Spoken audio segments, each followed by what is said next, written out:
Sometimes a loft, basement, or attic can feel like a land that time forgot. It's packed to the brim with all kinds of things that have not seen the light of day for many years. In today's podcast, we're going to talk about the 10 things you can declutter from your bulk storage areas.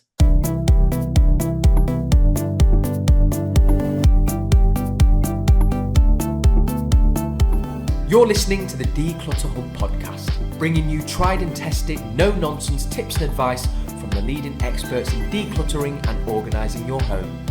Now here are your hosts, Ingrid Jansen and Leslie Spellman.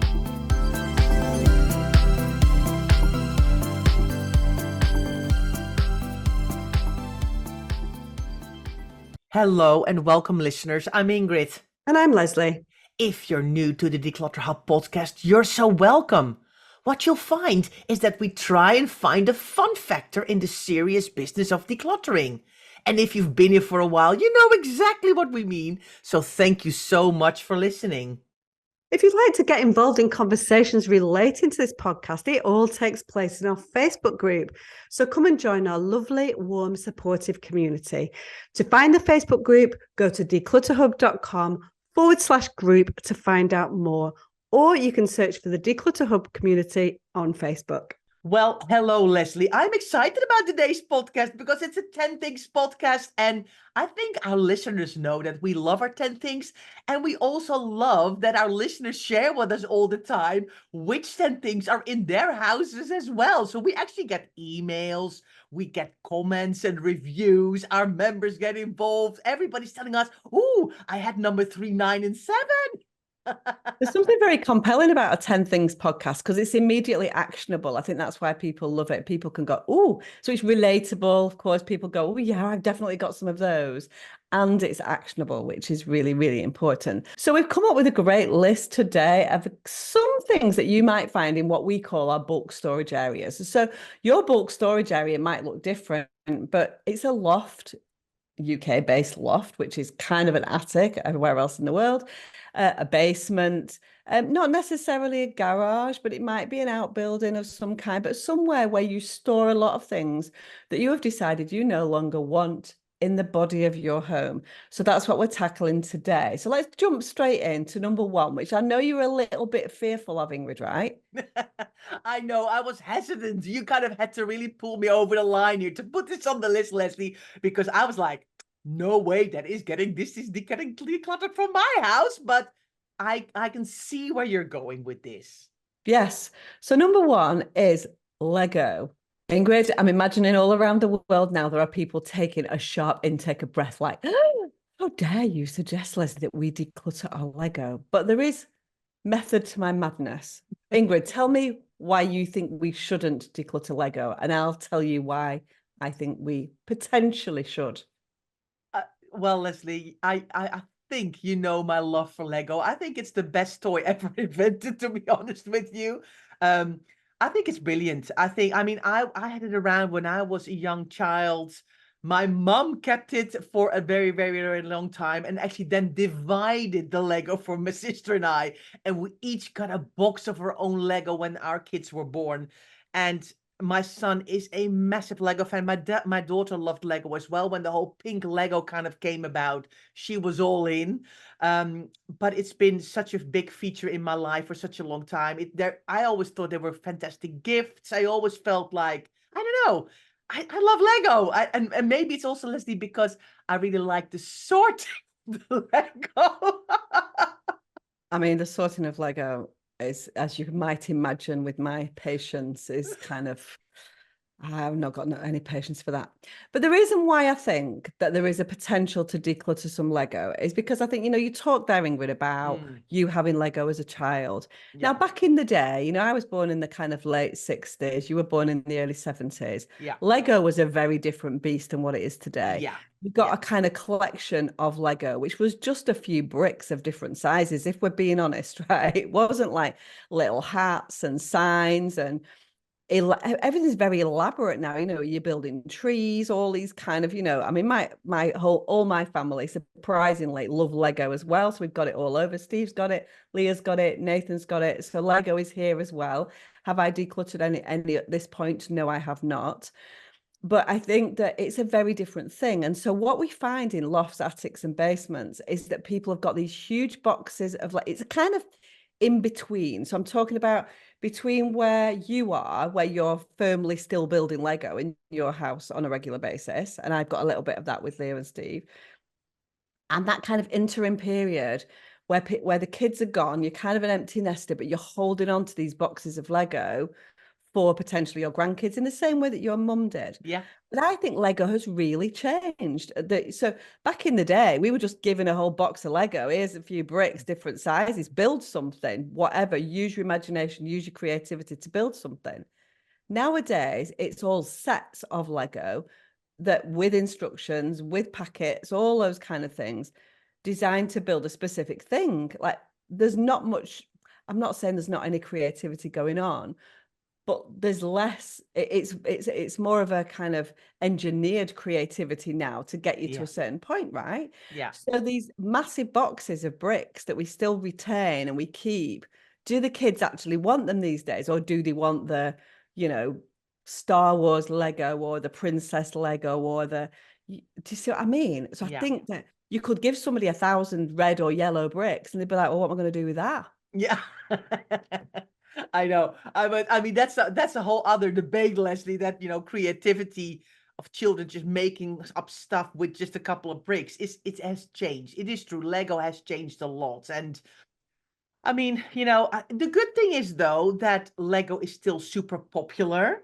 Yes. It is still, you know, if you are stuck with a whole box of Lego and you're like, I don't even know what to do with this stuff.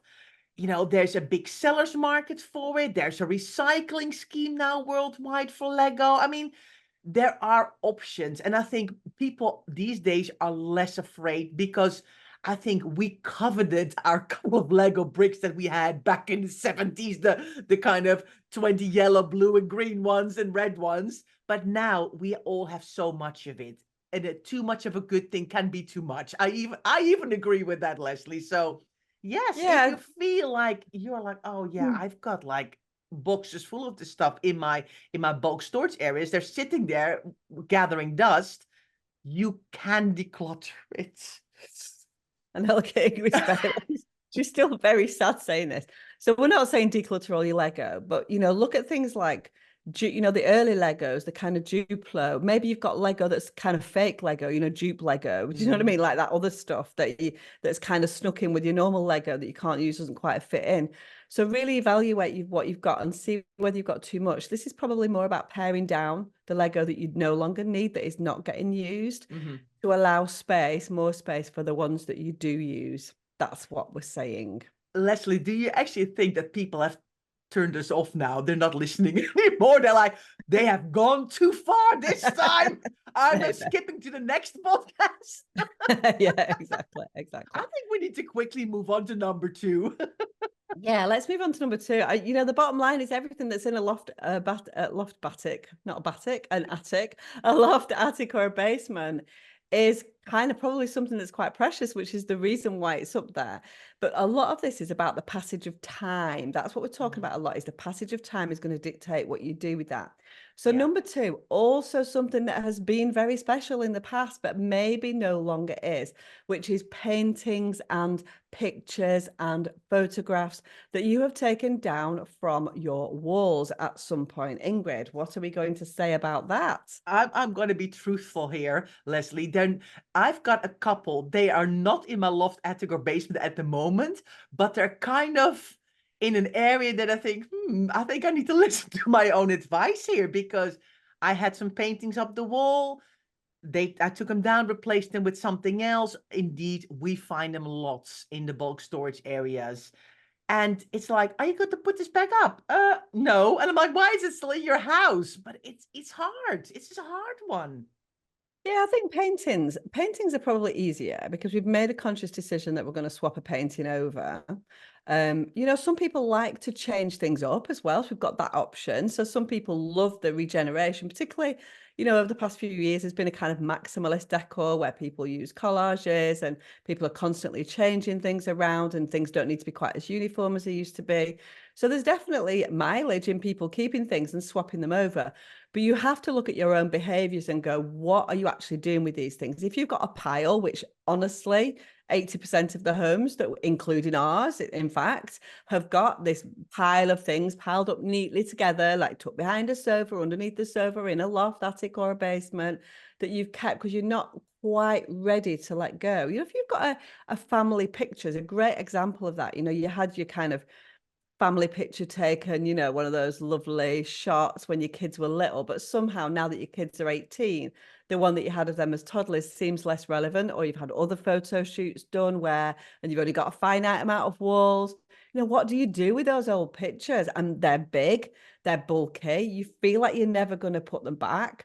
But what do you do? Do we have an answer as to what you're going to do with them, Ingrid? I recently tried to give one of the kids paintings away, and I was unsuccessful. I know, So exactly. it's So it's tricky. just, I think that definitely there's mileage in, if it's a smaller item, there's mileage in, if you've got photograph frames, for example, you can definitely take photographs out of the frames and Yeah. let the frames go, or replace the frames with something. But just evaluate whether or not that is ever going to be useful. Some Yeah. people just decide that they always want to keep that. It's a sentimental item, that kind of portrait picture of when your kids were little. Sometimes they might come back in at some point. This is hard stuff. But if you've got an excess of them and they're taking up really valuable Yeah. space, maybe it's one to look at. Yeah, definitely. Number 3, Leslie, is tax archives. Boxes with paperwork that are in the land that time forgot. Boxes full, nobody knows. And then you open the box and you go, oh my goodness gracious, this is like tax paperwork from 1995. What is this doing still in my loft or in my attic? This is crazy. Yeah, and I think that tax archives, paperwork archives, whatever, it's going to be very dependent on your individual situation. Do you run a business? Do you have to keep things for tax purposes? What sort of stuff's up there, right? And so that's going to very much depend on your life and yourself and your country, all of those legalities. So we're not we're ignoring the legalese here. You need to know what you need to keep. But what we're saying is, what happens is that people potentially do their taxes every year, decide that they don't want to keep those kind of tax archives with all the receipts and all that stuff in the body of their home, which makes complete sense. So they need to go somewhere in a bulk storage area to be kept for legal reasons for a certain amount of time. In the UK, it's typically 7 years. It's different. We won't go into how long it is, but it depends on where you live, how long that is. But what happens is it goes up. They all go up year after year after year, and none of them ever come down. So you never go, actually, my legal responsibility was only to keep those things for 7 years, for example, but I've got them for 20 years. And so we're not saying get rid of all your tax archives, because that would be not great. But what we are saying is make sure that you're checking every year that there's a throughput. If a new year goes up, can a new year come out? An old Yeah. year, sorry, come out? Yeah. Very important to keep on top of that, because otherwise you can have 20, 25 boxes, like kind of those bankers boxes of stuff that's taking up valuable space that you could potentially use for something else, or more importantly, for space with nothing in it, which is really what decluttering is all about, right, Ingrid? Yeah, absolutely, absolutely. And of course, be mindful when you are decluttering paperwork, especially archival paperwork, tax paperwork, financial paperwork. Make sure you shred it. Make sure you don't just throw it in your recycling bin, burn it or shred it, or bring it to a special company that shred it for you. Be careful with that. Yeah, if anybody wants any advice on paperwork, we have a fantastic, and I mean absolutely fantastic, in-depth course which you can buy as a standalone course, or you can get access to obviously in our membership, called Project Paperwork. It goes into massive detail about what you should do, because what we find is that people are very, very nervous about what to do about that, and fearful of making mistakes. So Yeah. do check out Project Paperwork, and we'll put the link in the show notes to that as well. So yeah, tax archives. Number 4, Ingrid. We Yes. see this a lot, right? I see this a lot, and I'm happy to report I am not among these people. I'm feeling smug now. I do not have any books in my loft, attic, or basement. The books that I have are in the body of my house on bookshelves, pared down, but we find boxes and boxes and boxes full of books in these areas. I'm glad that you've not got any in your basement, because you've not got a basement. True, true. I've got like some under the house area that I dare not go into. Yeah, like a crawl space. Yeah, yeah. But you do have a very nice loft stroke attic, Ingrid, and you could easily put books up there in I boxes. could, but I'm not going to. Yeah, exactly. No, it's so important to keep books in the body of your home so you can enjoy them, so you can look at them, so you can see them, so you can give yourself the opportunity to look at them. Should we have an overflow of books? I really think that we're going to direct people to listen to the podcast that we did on books specifically, because there's a lot of emotions involved in books. This is not easy. But one thing that we are quite clear on is that you shouldn't really be keeping them in a loft or an attic or a basement. Yeah. Yeah. I think, you completely forget that they're there. You don't know anymore what titles are up there. If they're in a box, you're never going to read them because you'd have no idea where they are, and you have to rummage through maybe 20 or 30 boxes full of books. They're far too heavy. It's not, I mean, most houses here are still, they've got wooden rafters and things like that and wooden ceilings. You can't have that kind of weight up there. It can get hairy. We're not talking about two boxes with books, right? But we've seen like whole lofts full of books, and that's when it gets tricky. Yeah, definitely. I think, but really it all boils down to, why am I keeping these things in my loft or attic? If I love them so much, I need to give myself an opportunity to be able to use them. So there will be specific reasons why you've got books in a loft and attic. If you're moving, if you're doing a renovation, of course, all those things are exceptions, but really evaluate if you've got an overflow of books that are sitting there in your bulk storage areas, is it not time to pare them down a little bit? It's hard if you're a book lover. So we would urge you obviously to go and listen to any kind of material that we've got on books to get yourself to that place, because you can't just go, oh, I'm going to get rid of the books out of my attic. It's not going to be as simple as that for sure. If they've gone up there, there's a reason why they're up there, because you have struggled in the past to let go of them. But give yourself an opportunity to look at those and go, you know what, I just really want to have all of my books somewhere where I can actually access them. And when they're in books, it's really not good for them because they're placed, and often they're not stored really effectively in those boxes, are they? They're not stored in the right kind of boxes. And so it kind of messes with the books as well, doesn't it? Yeah, absolutely. Absolutely. Right, Leslie, I think we should, books is a tricky one as well. I mean, maybe our listeners are like, what are they talking about today? Tell us all to declutter all these things, and we don't want to.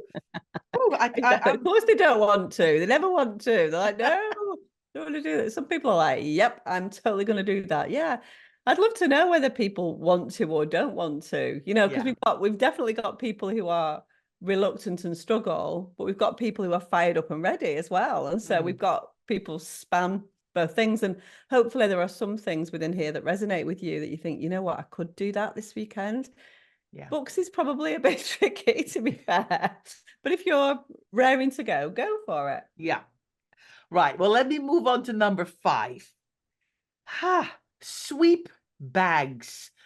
And if you're here listening for the first time, you might wonder to yourself, I don't even know what a sweep bag is. Basically, a sweep bag is a bag with a random collection of things that you've kind of swept up from around the house when you were expecting company or people were staying over or anything like that. And you kind of going, oh, I need to tidy up. Quick, let's get a bag, throw some stuff in so it all looks tidy, and I'll just put the bag somewhere down. And then over time, this happens more and more and more. And at some point, it's like, what are all these bags doing here? Boom, up you go. It goes into the loft, and that's where it lands, never to see the light of day. And then when at some point you're like, I've got no idea what's going on. When I pull the loft ladder down, stuff falls through the hole on my head. And oh, these are all these bags with this random stuff, all these sweep bags.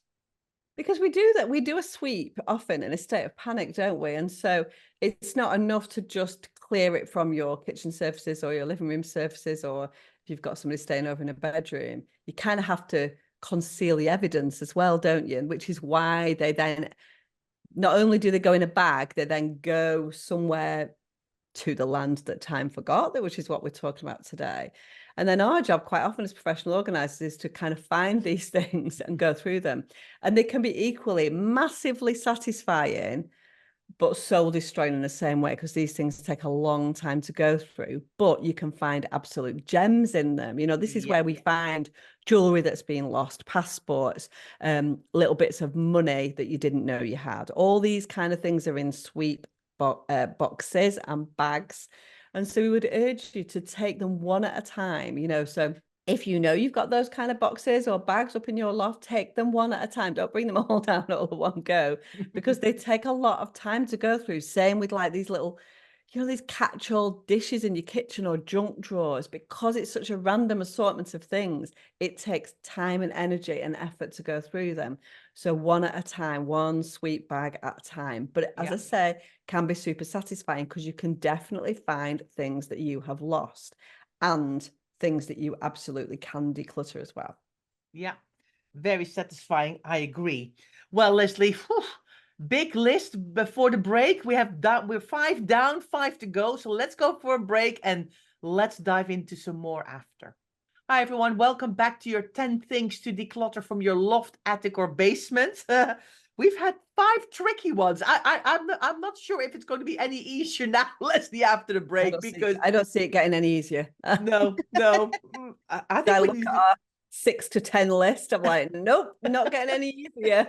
We're all over it today. The bottom line is a loft, attic, and a basement is a difficult thing to declutter. Can you actually go in and do it? Can you even find these things? It's all buried underneath things. And so maybe that you have to actually do a full loft, attic, and basement declutter to uncover these things. But we did talk about it about 6-7 podcasts ago. We talked a lot about the emotions relating to a loft, attic, and basement. I think it was called like setting up your storage spaces for success or something like that, 6-7 podcasts ago. So if you're struggling to actually get to that point, do listen back to that podcast, because that will give you the tools to make the right decisions and to understand why you've been keeping these things. It's so, so important. Yeah, definitely. So let's go to number 6 then, Leslie. We find a lot of kids' equipment in lofts as well. Old cots, old prams, old Moses baskets, possibly to hand down to the next generation. The plastic is deteriorating as we go along. But yeah, we still think that in 30 years' time, we're going to put somebody else in there. I think this is a good one to talk about. Yeah. So what we've not done so far, before we start talking about, we've not done a tally. I know. We always do a tally. So let's retrospectively do a tally from 1 to 5 and say what we've got, and then let's talk about Moses baskets. Yeah. So excess of Lego, have we got that? No. Yes, you have. Yes, you absolutely. Yeah, but not in my loft. Not in my loft. It's all still in. Oh, I do. Okay. I do. Anne's pink Lego is in the loft. I'm lying. Okay. An excess of Legos. We've got number 1. Paintings and pictures. Have we got that? Yes. Both of us have got that. Yeah. Tax archives. No. Books. No. Sweet bags. No. So we're 2 out of 5. Equal. 2. Yeah. Okay. I was bothered the fact that we had not done a tally. Now we can continue talking about Moses baskets and prams. So first thing, before we even start talking about it, have you got any children's equipment in your loft? Yes.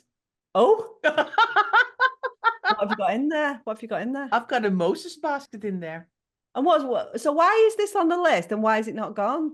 Because it was a Moses basket that my husband, that Max was in, that my husband was in, that his father was in. So it's a family heirloom, and it's been my mother-in-law. Did I not get a look into the Moses basket? Oh, sorry. Yeah, and sorry, Anne. Yeah, sorry. Like, did you just skip the female of the family, or what was that like?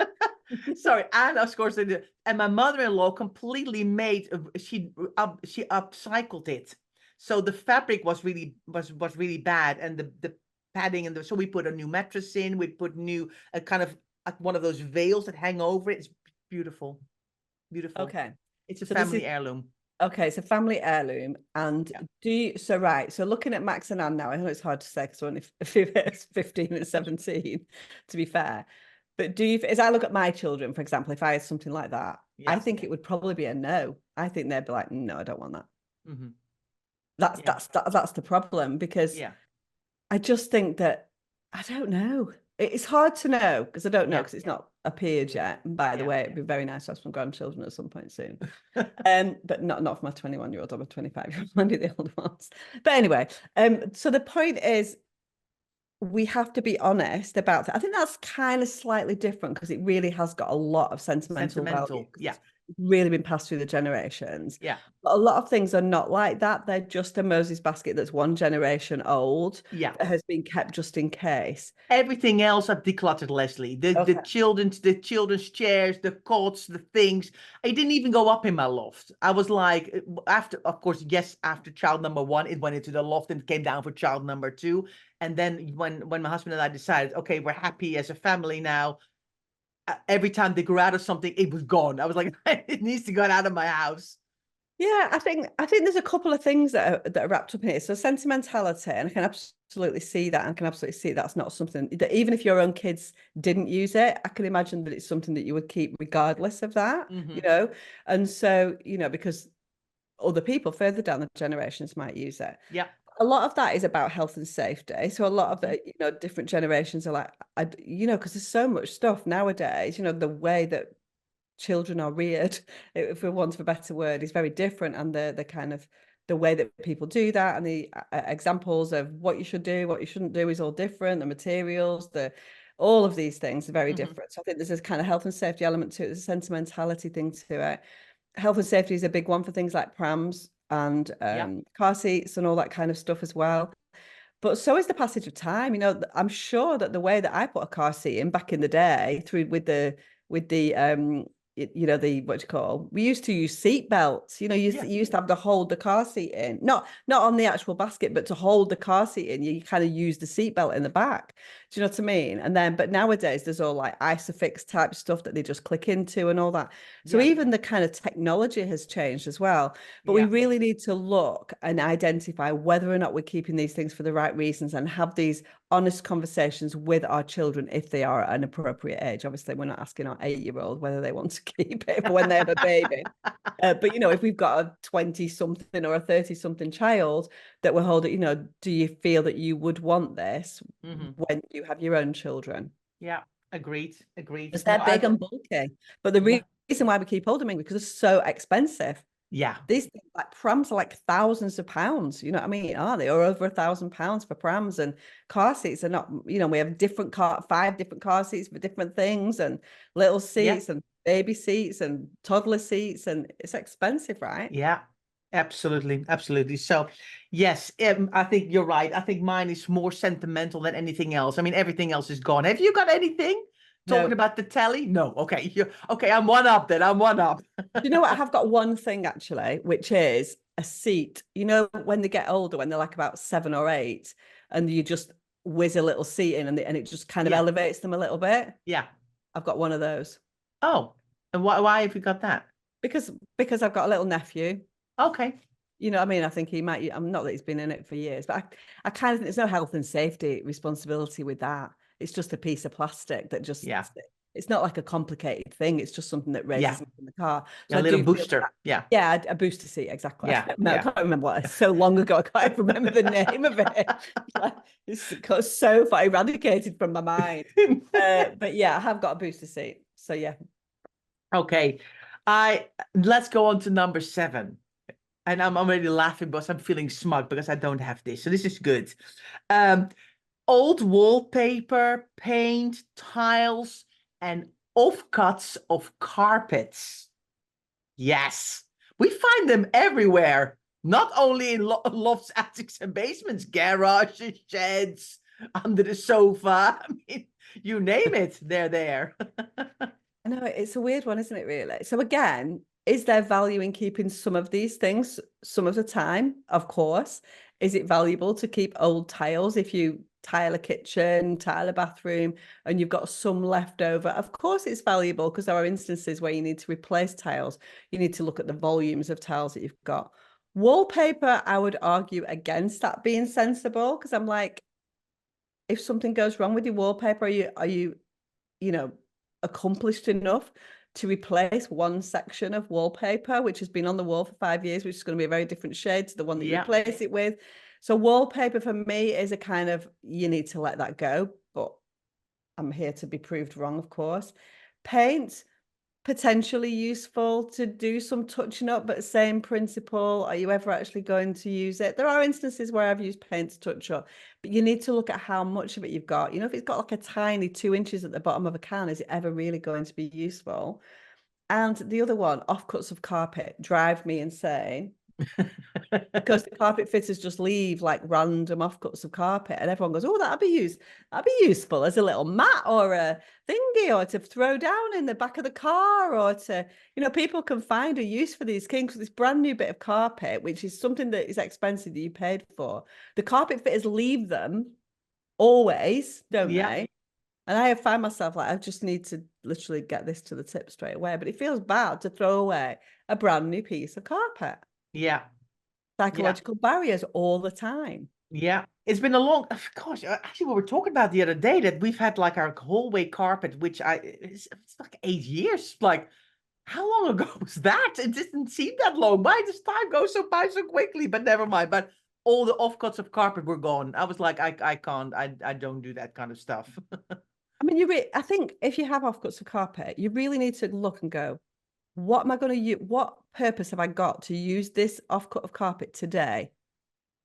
You know what I mean? If you can see a use for an offcut of carpet, and you've got a carpet fitter, you think, oh, that would be really good to cover that little bit in the bottom of my wardrobe or something like that. Yeah. Get the carpet fitter to put it in there and fit it. Do you know what I mean? When it's there, say, do you mind? Here, I'm going to give you an extra tenner to just stick something in the bottom of the wardrobe, because that would be helpful to have a new piece of carpet to replace some old carpet. But you've really got to be able to think about a use for that here and now. And if you haven't got one, it's just clutter and it needs to go. Yeah. The tiles, I'm saying, keep a sensible amount. Yeah. Wallpaper, in my opinion, probably needs to get ditched. Paint, probably useful, but you need to look at when you've repainted it. This is the problem that we've got. People have got paint and wallpaper and carpet and tiles from things that have long been changed as well. Do you know what I mean? So look at whether it's from a renovation project that's gone before. And what else was there? And carpet, I have a bit of a Debbie Downer on carpet, I'm afraid. Have you got any of these, Leslie? I've got tiles, but I've got a sensible amount of tiles, and I do not have any tiles for something that's gone before. And I have paint. Yeah, agreed. I go through it regularly. Yeah, same. We did a big paint clear out a while back, not in my attic or loft, but in a more suitable place. And a couple of tiles in that, indeed, from when we did our bathroom, because I still want to tile my downstairs loo that I haven't done yet. But that's a project. So, but yeah, a couple of tiles, no carpet, no wallpaper. Okay, so we're good. So we're kind of 1-1 on this one. Okay, let's Have you got any wallpaper on your walls, though, Ingrid? No, not in this house. You don't have any wallpaper then, are you? Not in this. No, not in this house. I'm thinking, like, did we have wallpaper before we took it off or anything like that? I love a wallpaper. No, I know you do. But you're very good at that kind of stuff, Leslie, at designing and choosing and wallpapering and that kind of stuff. I know you can't wait to put your hands on my house, but it's a shame you live so far away from me. Otherwise, I would hire you. I'm always ready. Always ready. There'll be wallpaper everywhere. Yeah. Let's go to number 8. Oh, this is also boxes we find with course notes from old jobs, your university, your school, your college, a first aid course you did 25 years ago, maybe even your driving test materials. I mean, courses that you've taken in the past, maybe even health and safety, I don't know. But then you think, oh, I made some notes and stuff in the booklet and the printouts and the thingy, and oh, you never know when it might come in handy. I'm going to put it in a box in my loft, and it ends up probably in your office first somewhere. And then at one point you're like, why? I've got all these things. Let's box it up and put it in the loft. It's time, isn't it? We need to evaluate these things. We're keeping them for sentimental reasons. Often it's the sentimentality surrounding these items that makes us keep them. But we do have this kind of little, as Ingrid said, think that they're gonna come in handy one day, but will they? You know, today's the day, this weekend is the weekend to go, am I ever going to look back at my driving test notes that I made for my, what do you call it? The theory test. You know, am I ever going to look at that? I literally just drive around. You know, I'm not going to refer back to that. Yeah, or a course you like did for work, like 8 years ago, you did like a course that was like a day that you were like out of the office. You're like, woohoo! And then Word perfect. Yeah. Word perfect 2.1 in like 1999 or whatever. I don't even know when it was. Do you know what I mean? Yeah. 90. Yeah, exactly. It's my word perfect certificate, you know, from the computer. I'm like, I don't think that's going to get you anywhere really in a job these days. Or this, and sometimes there's even still the CD there, Leslie, how to install it on your computer. Exactly. Oh my God, it takes me back to the good old days. Yeah, but I mean, learning those things, can you imagine? I mean, we were at the cusp of learning. You know, my kids, I've got no idea about them. I'm like, literally, there was not a computer. Like, you know what I mean? So I came across one when I was at school when I was about 15, and there was some strange people who did like computer science or whatever. And then you went into work and had to deal with the onslaught of the internet. I'm like, they've got no idea. No, like, I know. My kids have got, I'm like, they can't even conceive what that was like. I'm like, I know. Literally, you just had to read about it. The fax machine was like a daily used piece of equipment in our office. You know what I mean? I still remember the dialing in tone to even get on the internet. I know, but Steve Steve, my husband, is an accountant. So when he first started, like 21, one of his jobs, when he first started as a real junior, his jobs was driving sets of accounts from Birmingham to Bournemouth. You know, that was one of his jobs for the day, because he's as happy as Larry, just sitting in my car listening to my music. But that's the way that accounts were taken by a junior person, driven in a car, you know, not sent by. It's like crazy, isn't it, to think about it, really? But anyway, we digress, and we're already well over time, so we need to continue on. I know. Course notes need to be up for evaluation, because that's a lot of paper. It can provide a fun exercise to go through them, so enjoy the exercise of looking back and then just let them go. And if there's something really interesting in that you want to keep, you can keep individual pieces of paper. You don't need to keep the whole lot. Yeah, exactly. Oh, of course, before you forget, have you got course notes, Leslie? No. I don't even take course notes. I just got Ingrid write that down. I've got some course notes from things that we've done together, and they've just sat there and never looked at them, but they're on my desk, and eventually they might come in, but I think I'll just get rid of them at some point. You feel like you should. You get things, you print things off now, because a lot of them are like workbooks and stuff, aren't they? You have to write things in. But am I ever going to look at that? You tell me. Am I ever going to look at any of those courses that we've done online? You definitely not. Yeah, exactly. I just don't take. You tell me what ask me what I've written down. Ingrid takes notes about everything. I'm like, you're never going to look at that. Never going to look at it. It's like a habit thing, right? But there's nothing in my loft like that. Absolutely not, because, you know, and I've decluttered a lot. I did a massive clear out a while back of just old notebooks and everything. Goners, right? Oh my gosh, we need to crack on, Leslie. This is like, we knew this was going to be a long one, right? Okay, number 9, outgrown and overflow clothing. Mainly always in black bin bags. Or a lot of people have set up those little fabric wardrobes or rails as well. If you've got a rail big enough, some people have got them in like little wardrobes to try and keep the dust off them as well, if you've got space in your loft and stuff. Again, you know, sometimes it's necessary, depending on, you know, the size of your house. You have to work with what you've got, and sometimes this might be necessary, but what you need to make sure is that you've got a process in place.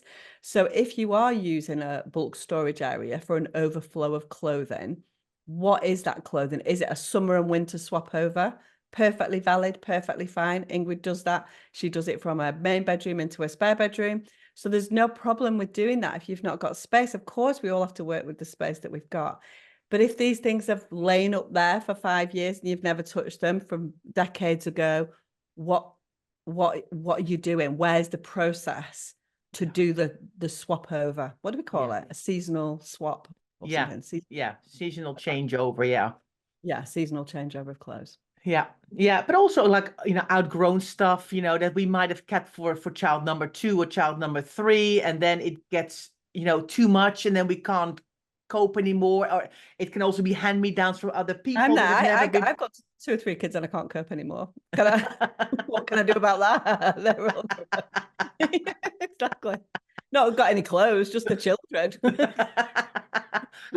No, I think but it's also like the hand-me-downs from other people. It's all these clothes that kind of end up in bags and boxes and things that get flung up there, up that ladder, and go, yeah, I'll look at it another time. And then sometimes, it is outgrown because you've missed it through circumstances, but at one point, just do a nice clear out of all this stuff. Other people can really use those items of clothing. So donate, donate, donate if you can. It's really important. No outgrown or overgrown clothes here in my loft, Leslie. Only some ski wear, but that's of course sports equipment. That's not, and of course we go skiing. So yeah, and we go through it every time. That's it. Nothing else here. How about you? Nothing? Okay. We're doing good. We're doing good. Last one. Last one. Even allowing me to speak. Nothing. Great. Off we go. I know. I'm like, shoosh. It's like we were like the people are going to be like they're going to be here forever today. Number 10, suitcases and backpacks. We've talked about this before. We know. But do we really need suitcases without wheels? Suitcases that weigh about as much as you're allowed to take on holiday these days? The suitcases alone are like 8 kilos. You can put 2 kilos of stuff in it. Let those go. You really, if you want to store something, ideally you would not put it in a suitcase that you still can't see what it is. You want to put it in, containers that you can see through with labels and stuff. But old suitcase is normally not ideal. I think there's a guilt associated with letting go of suitcases because often you can't donate them. Yeah. They have to just go to landfill, right? And Yeah. so that's where there's a barrier there for people because they're like, oh, I just don't want to send this hard shell plastic suitcase without any wheels. Can't send it to charity, no one's going to want it. Put it onto a local giveaway site. Somebody might have a use for it. So I would try that before. But yeah, but don't keep it in your own house because it's still landfill, even if it's sitting in your loft, attic, or basement. Yes. Oh, I'm thinking, Leslie, I think I've got 2 suitcases in my loft, but they've got wheels. They do have wheels, and they're hard cases. You need suitcases because you got to go on holiday. Yeah. We're not saying get rid of all your suitcases. That's not what we're saying. We're saying look at the suitcases that you've got and only keep the ones that you're currently using or you can see a use for, because there undoubtedly will be a situation where you need a bigger suitcase or you need multiple suitcases or things like that. But it's a kind of what if scenario. So people are like, oh, what happens if I need it? When do we ever use more than one suitcase when we go on a plane? But some people do. If you were emigrating overseas, and that's definitely in your line of sight for the future, perhaps you do need to keep a few more suitcases because you might need to emigrate with 5 suitcases and not just one. And so there are instances you need to evaluate your own life, but it's keeping hold of these things for no reason. You have to look at each individual item and go, but why am I keeping it? What is my emotional response to this item that means that I'm struggling to let go of it? That's what this is all about. Lofts, attics, and basements are very, very hard. We have done lots of podcasts about them. So if you're ever looking for information for something, you think, I wonder if Ingrid and Leslie have spoken about that before. We on our website in particular, we have, which is easier to search things within our website than it is within the podcast players. So do come onto our website and take a look. Even if you end up listening to it in a podcast player, do your research on our website, declutterhub.com/the podcast. Put in lofts, attics, basements, suitcases, sweep bags, all of the things that we've spoken about, and it will pop up with all of the content that we've got around that individual topic so you can find things more easily, because it can be difficult scrolling through, and sometimes the titles, you don't know where we've spoken about these things because it's not in the title. So do your research on our website. It's a really valuable resource for you to find what you're looking for.